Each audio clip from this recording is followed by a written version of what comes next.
زری ویس کی نئی ویڈیوز کی اپڈیٹ حاصل کرنے کے لیے چینل کو سبسکرائب کریں اور بیل آئیکن کو پریس کریں۔ بسم اللہ الرحمن الرحیم نحمدہ و نصلی علی رسولہ الکریم۔ سوال جو ہمارے پاس موصول ہوا ہے وہ یہ ہے کہ رجت کسے کہتے ہیں، رجت کا معنی کیا ہے؟ رجت عربی زبان کا لفظ ہے جس کا معنی ہے لوٹنا،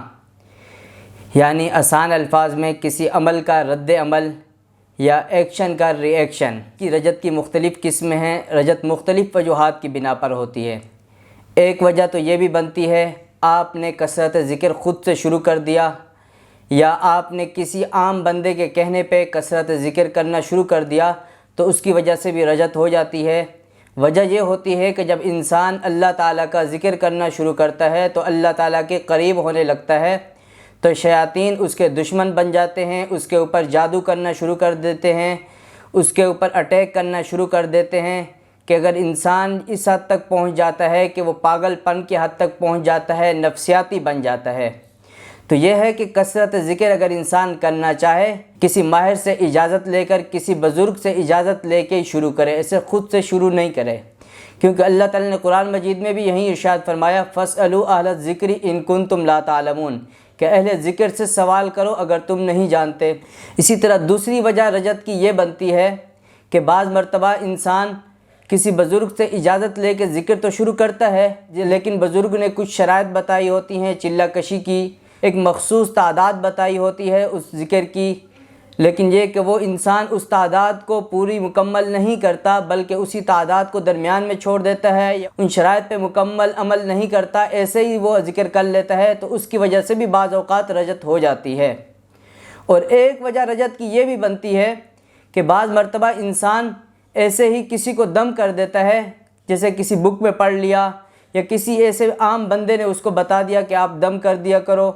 اس نے کوئی دم بتا دیا، نظر بد کا دم ہو گیا یا سر درد کا دم ہو گیا۔ دم کرنے والے بندے نے تو دم کر دیا، اس کو تو نہیں پتہ اگلے بندے کے سر میں جو درد ہو رہا ہے کیا وہ کوئی روحانی مسئلہ ہے یا جسمانی مسئلہ ہے، اس نے تو دم کر دیا۔ بعض مرتبہ ایسے ہوتا ہے یہ مسائل جادو جنات کی وجہ سے ہوتے ہیں، تو جو بندہ بھی دم کرتا ہے وہ جادو جنات اس کے پیچھے پڑ جاتے ہیں، وہ جنات اس انسان کے دشمن بن جاتے ہیں جو دم کر رہا ہوتا ہے۔ تو اس لیے ایسے خود سے کبھی دم نہیں کرنا چاہیے۔ ہاں، انسان جس بندے نے چلہ کشی کی ہو، کسی استاد سے باقاعدہ یہ علم سیکھا ہو، وہ دم کرتا ہے تو اس کے دم میں اثر بھی ہوتا ہے، اس کے اوپر جو ری ایکشن آتا ہے وہ اس کو کوئی نقصان نہیں پہنچا سکتا، کیونکہ اس کے اندر اتنی روحانیت ہوتی ہے اس اجازت کی وجہ سے اور اس کی اپنی محنت کی وجہ سے۔ دم کرنا کوئی برا نہیں ہے، لیکن دم کرنے کے لیے انسان کے اندر اتنی روحانیت، اتنی پاور کا ہونا ضروری ہے کہ انسان اگر دم کر رہا ہے اس کا جو ری ایکشن ہو انسان اس کو برداشت کر سکے، یعنی انسان کے دم میں بھی دم ہونا چاہیے کہ اگلے بندے کو فائدہ بھی ہو اور انسان کو خود بھی نقصان نہ پہنچے، انسان محفوظ رہ سکے۔ علاج معالجہ دم کرنا بھی آپ صلی اللہ علیہ وسلم سے باقاعدہ ثابت ہے، یہ بھی ایک سنت عمل ہے، کسی مریض کو دم کرنا یہ بھی باقاعدہ احادیث مبارکہ سے ثابت ہے۔ جس طرح ہر علم کے لیے ہم قرآن مجید پڑھ رہے ہیں تو اس کے لیے بھی باقاعدہ سند کا ہونا ضروری ہے کہ ہم جس بندے سے پڑھ رہے ہیں وہ صحیح العقیدہ ہے، صحیح علم والا ہے، باقاعدہ اس کی سند بھی آپ صلی اللہ علیہ وسلم تک پہنچ رہی ہے۔ اس طرح ہم حدیث کا علم کوئی پڑھ رہے ہیں تو ہمیں ایسے بندے سے پڑھنا چاہیے جس کے بعد باقاعدہ سند ہو جو آپ صلی اللہ علیہ وسلم تک متصلاً پہنچ رہی ہو۔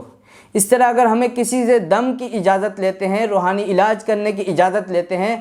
تو ہمیں یہ کوشش کرنی چاہیے، ہمیں اسے بندے سے اجازت لینی چاہیے جو صحیح العقیدہ ہو اور اس کے بعد باقاعدہ سند ہو، جو سند آپ صلی اللہ علیہ وسلم تک جا رہی ہو، کوئی بزرگ ہو۔ واقعی میں ایسے کسی عام بندے کے کہنے پہ دم کر دینا یہ بھی نقصان دہ ثابت ہوتا ہے، کیونکہ اس بندے کے پاس خود ہی روحانیت نہیں ہے، اگر وہ آپ کو اجازت دے رہا ہے تو خود بھی نقصان اٹھائے گا، آپ بھی نقصان اٹھاؤ گے اس کی وجہ سے۔ تو اجازت بھی ایسے بندے سے لینی چاہیے جو اس علم کا ماہر ہو، جو اس کو جانتا ہو، جس کے اندر روحانیت ہو، بزرگ ہو۔ ہر غیر سے بھی اجازت لے کے وہ نہیں کرنی چاہیے۔ بعض مرتبہ لوگ اجازت تو لے لیتے ہیں لیکن چلہ کشی کو بھی اس کو پتہ نہیں ہوتا، نہ روحانیت کے الف بے کا اسے پتہ ہوتا ہے، لیکن وہ بول تو دیتا ہے کہ آپ کو میری طرف سے اجازت ہے، آپ دم کرو۔ اگلا بندہ جب جا کے دم کرتا ہے تو پھر ہوتا یہی ہے کہ اس کا جب ری ایکشن ہوتا ہے اس دم کا، جادو جنات اس کے اوپر اٹیک کرتے ہیں تو بندہ بستر مرگ تک جا کے پہنچ جاتا ہے، اس کا یہی نقصان ہوتا ہے۔ تو اجازت ہمیشہ ایسے بندے سے لینی چاہیے شریعت کا پابند ہو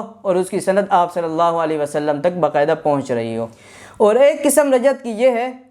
کہ انسان جب تصوف کی راہ میں آتا ہے تو اس کو باقاعدہ چلہ کشیاں کرائی جاتی ہیں،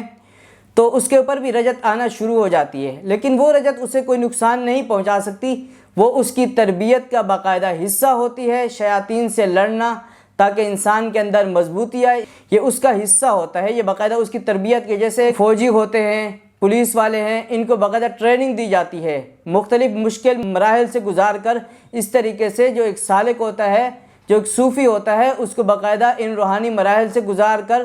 ایک ٹریننگ دی جاتی ہے، مشقیں دی جاتی ہیں تاکہ وہ شیاطین سے لڑ سکے، مضبوط ہو جائے، وہ ڈرے نہیں، کل کو اس کے اوپر کوئی اٹیک بھی آئے، کوئی جادوگر اٹیک کرے تو اس کو کوئی گھبراہٹ نہ ہو، وہ بولے یہ تو میرا دن رات کا کھیل ہے، میں تو کام یہی ہے جنات اور شیاطین سے لڑنا، کیونکہ اصل جو جہاد بالنفس ہے وہ یہی وہ ہے، شیاطین سے لڑنا، جنگ کرنا۔ رجت کی ایک قسم یہ بھی ہے، لیکن یہ کہ یہ نقصان دہ نہیں ہے، بلکہ انسان کی یہ تربیت کا حصہ ہے، اسی سے انسان مضبوط ہوتا ہے۔